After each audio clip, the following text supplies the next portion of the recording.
bagaimana kita akan membangun sebuah kesabaran yang pertama, karena akan diawali oleh sebuah niat kita itu mau seperti apa di saat kita menjadi kader lingkungan. Yang kedua sabar, yang ketiga optimis, yang keempat tetaplah jangan baper. Jadi itulah yang akan membuat kita maju dan maju, karena belajar akan mengikuti kita terus untuk menjadi manfaat yang lebih baik.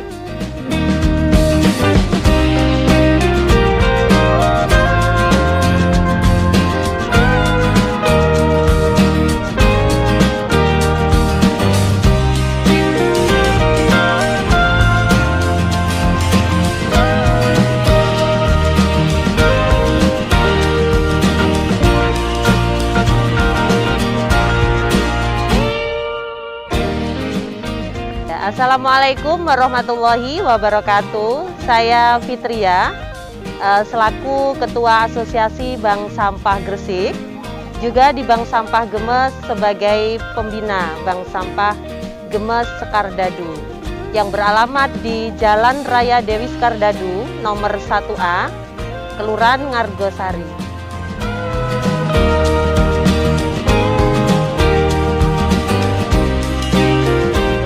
Asosiasi Bank Sampah Gresik terbentuk dari sebuah latar belakang bahwasanya adanya permintaan selaku kader lingkungan kami dan ada beberapa bank sampah yang berada di Kabupaten Gresik untuk membuat sebuah paguyuban yang bertujuan di mana asosiasi ini sebagai salah satu monitoring pengelolaan sampah, salah satu bentuk atau tempat informasi pengelolaan sampah di Kabupaten Gresik, dan informasi yang selama ini sulit kita dapatkan di saat kita sudah beberapa tahun mendirikan bank sampah di Kabupaten Gresik.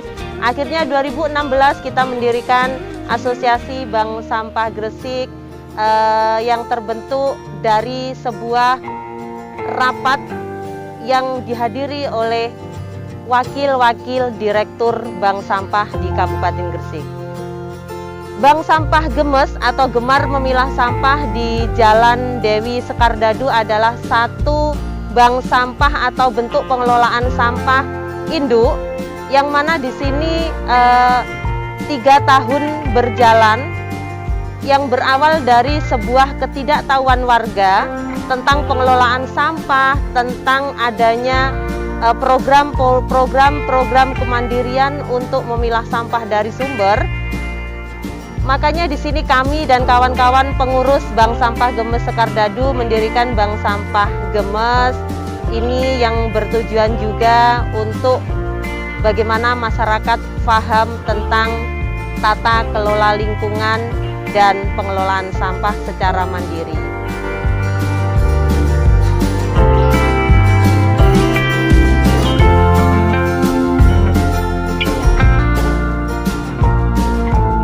Tujuan berdirinya Bank Sampah Gemes Sekardadu yang pertama untuk meningkatkan kepedulian warga terkait pemilahan sampah dari sumber sebagai upaya pengurangan sampah itu sendiri dari rumah. Yang kedua, supaya lingkungan itu menjadi bersih. Yang selanjutnya supaya bagaimana kemandirian itu bisa dibangun di saat bank sampah itu berdiri.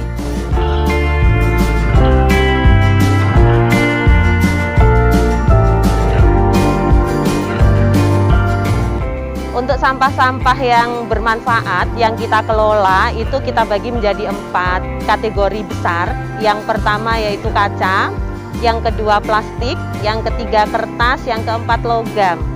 Di sini nanti kalau kaca pasti kita ketemu akan beberapa botol beling atau botol kaca.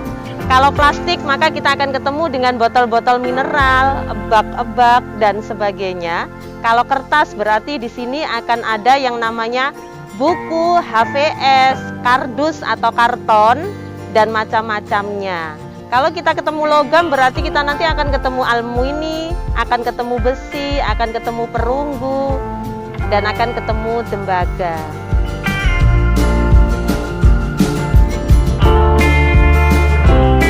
Bank Sampah Gemes juga ada beberapa keterampilan yang berasal dari sampah-sampah yang beberapa persen yang layak dibuat keterampilan atau kerajinan sebagai daur ulang turunan atau daur ulang sampah sebagai turunannya.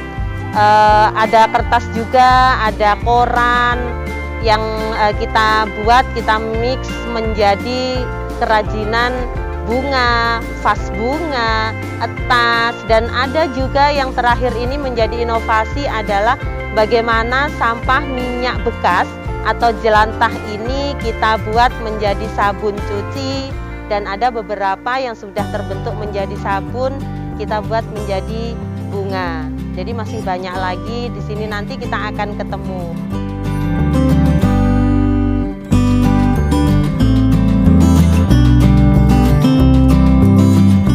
Harapan kedepannya bahwasanya ini adalah suatu bentuk sangat umum sekali.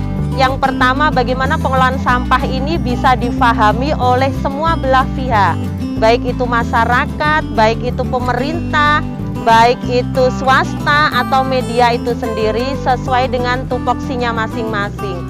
Karena di saat kita mempunyai harapan besar terkait di masyarakat, bahwasanya bagaimana masyarakat itu bisa paham, bisa menjadi kader-kader yang militan di pengelolaan sampah dan di tata kelola lingkungan, dan pemerintah sebagai pemangku kepentingan untuk peraturan itu bagaimana beliau juga merangkul masyarakat, bisa mensosialisasikan peraturannya dan bisa memberi contoh. Itu sebagai tugas pokok dan fungsi.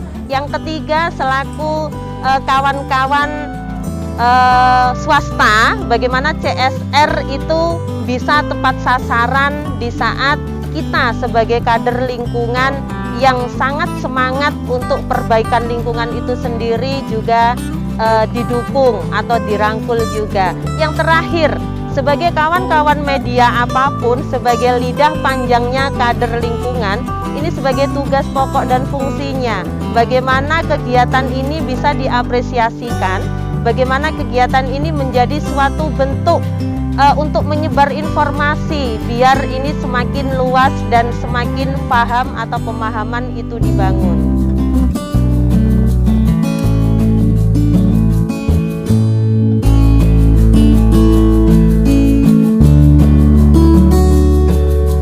Kalau kita bicara masalah lingkungan berarti kita bicara sesuatu sekup yang sangat luas sekali. Baik itu kita bicara masyarakat, karena lingkungan itu sendiri adalah terdiri dari masyarakat, tanah, pohon atau tanaman dan sekelilingnya. Maka kita akan menyatu yang namanya bagaimana kita bisa bicara, bagaimana kita bisa melakukan sesuatu, dan melakukan sesuatu itu tidak bisa kita untuk orang itu akan sama dengan pemikiran kita, tapi bagaimana kita akan membangun sebuah kesabaran yang pertama, karena akan diawali oleh sebuah niat kita itu mau seperti apa di saat kita menjadi kader lingkungan. Yang kedua, sabar. Yang ketiga, optimis. Yang keempat, tetaplah jangan baper. Jadi itulah yang akan membuat kita maju dan maju, karena belajar dan belajar akan mengikuti kita terus untuk menjadi manfaat yang lebih baik.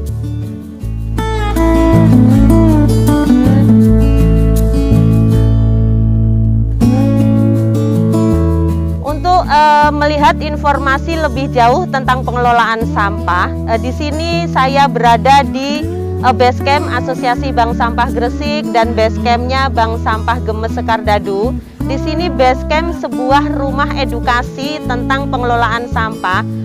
Silahkan siapapun yang mau belajar bareng dengan kita, karena kita sendiri juga masih belajar. Maka kita menunggu siapapun untuk bisa belajar di sini. Kalau untuk media sosial, kita akan menemui Facebook Asbak Gresik. Untuk via Instagram juga ada asbak.gresik. Untuk saya pribadi ada Fitriah Bank Sampah Gresik di FB, dan untuk IG-nya adalah fitriah.bs. Untuk nomor yang bisa dihubungi 0812 1629 1980. Terima kasih telah menonton channel Insbi Media. Semoga bermanfaat dan terus menginspirasi. Assalamualaikum warahmatullahi wabarakatuh.